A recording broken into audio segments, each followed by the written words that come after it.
Hello, everybody. How are you? I hope everybody is well today.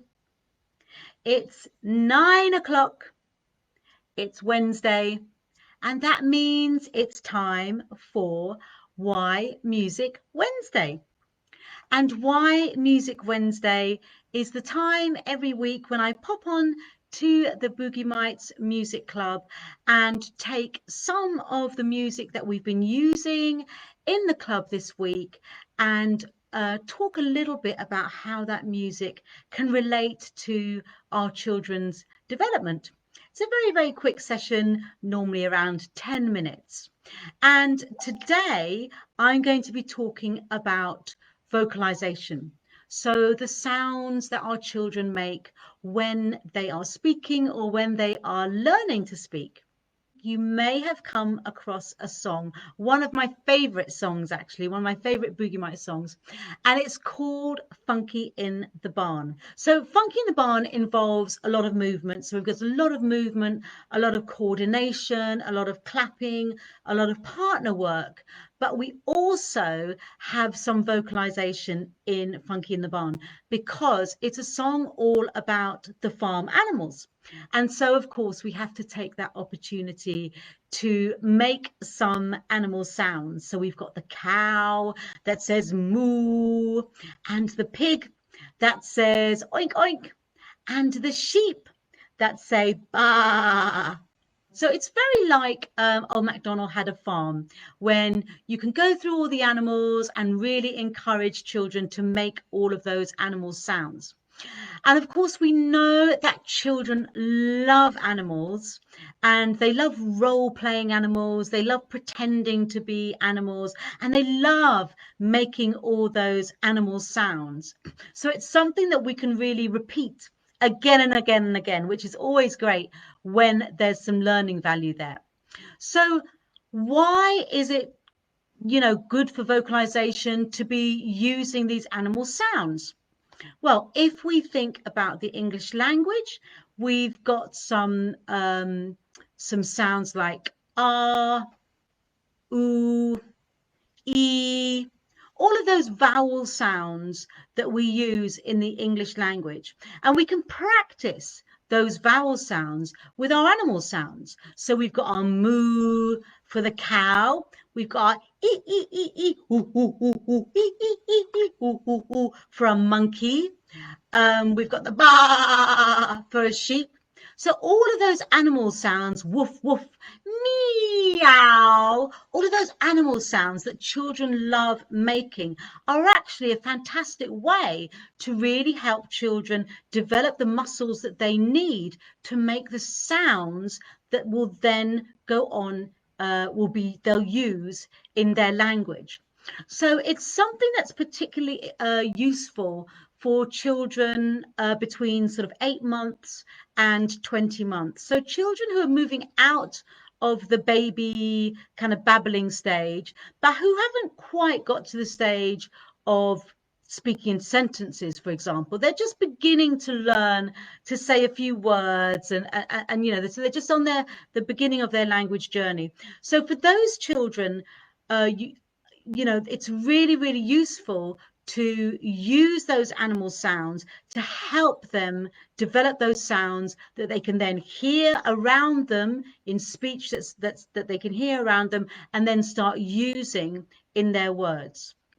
So it's also something that is really fun and easy for you to do at home. And of course, I think all of us as parents, we do it very naturally, don't we? Kind of, we might walk down the street and see a cat and we'll say, oh, look at the cat.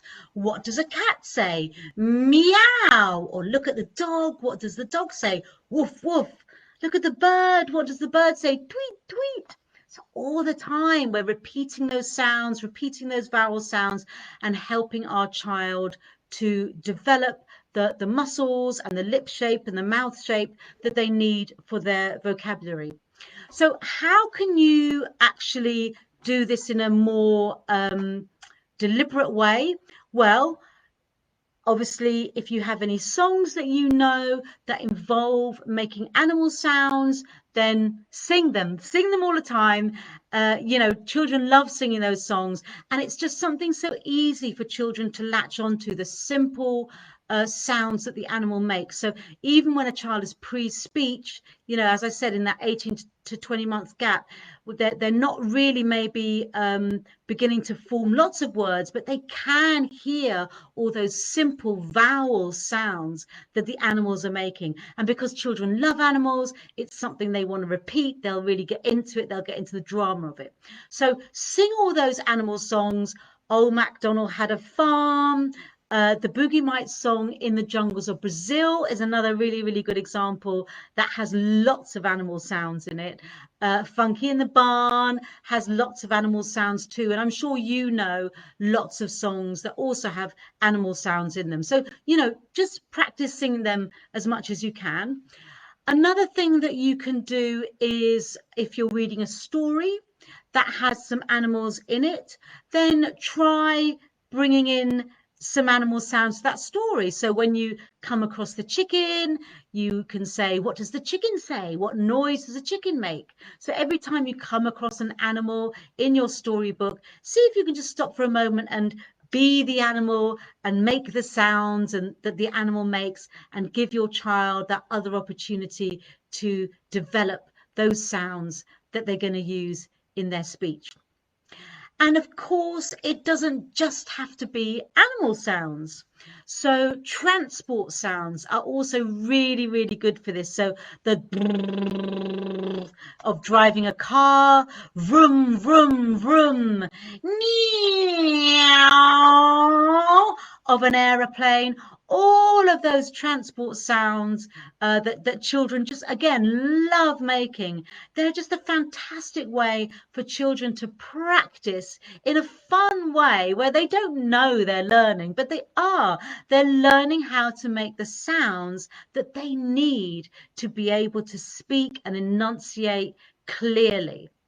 So have a go with that at home. See if you can kind of look for those opportunities. Again, as I said earlier, if you're out for a walk, if you see any animals, then again, you can ask, what does that animal say? What sound does it make? Or what sound does the car make? What sound does the train make? Choo, choo, choo. You've got it again, that ooh sound.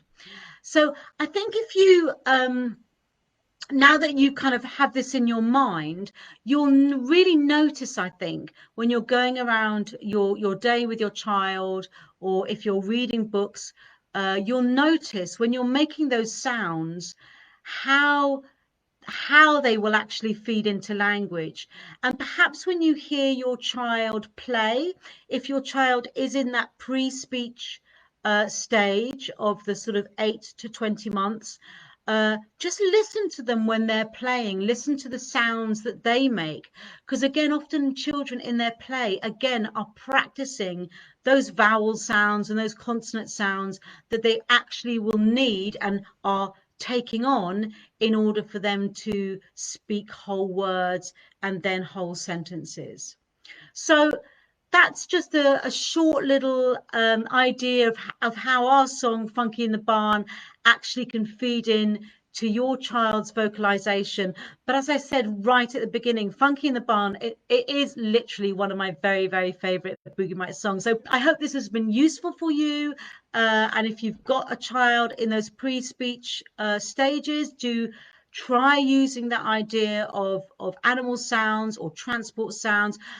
And if your child is already starting to speak, it's still really useful, because I know my second child, actually, when she was speaking in sentences and so on, but some of her vowel sounds were not correct. She hadn't quite heard them properly, and she wasn't quite reproducing them properly. I mean, she learned them eventually, so it was no big deal. But these animal sounds and transport sounds and so on are a really, really great way to help children really listen in to those all important vowel sounds. So I hope that has been useful. Thanks very much, everybody, and have a lovely evening. Bye.